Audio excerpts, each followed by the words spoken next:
तू कितव्या येतेस? मी पाचवीत शिकते. मी असं ऐकलंय की तुमच्या शाळेतील अनेक विद्यार्थी शिष्यवृत्ती परीक्षेत पात्र झाले.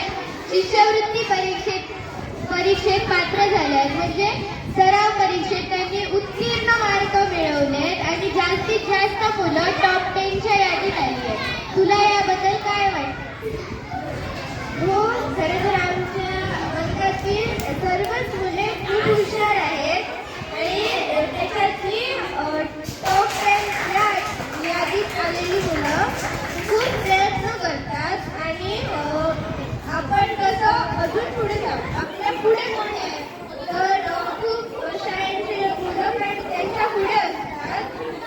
मग त्यांना कसं आपण त्यांच्या पुढे जाऊ हे आम्ही आमच्या वर्गातील मुलं विचार करतो.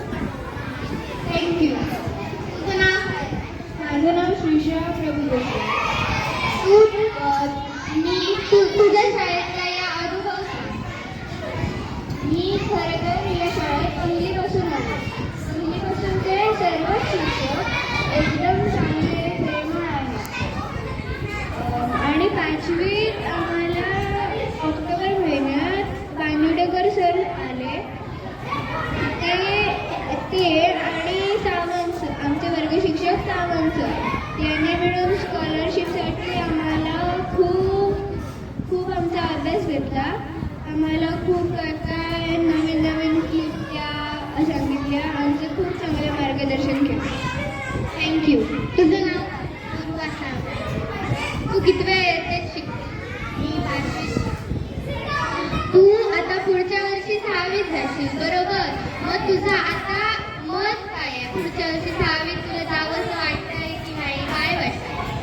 आता पुढच्या 6वीत जायला कसं तरी वाटतं. मला असं वाटतं की ही शाळा 7वी पर्यंत किंवा 10वी पर्यंत झाली तरी चालेल. तर मित्रांनो, या शाळेतील विद्यार्थ्यांना ही शाळा सोडून जावंसं अजिबात वाटत नाहीये.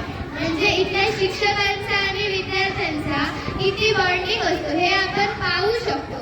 ही शाळा नावाजलेली आहे, ही अशीच नावाजलेली राहते. ही ईश्वरचरणी प्रार्थना. थँक्यू.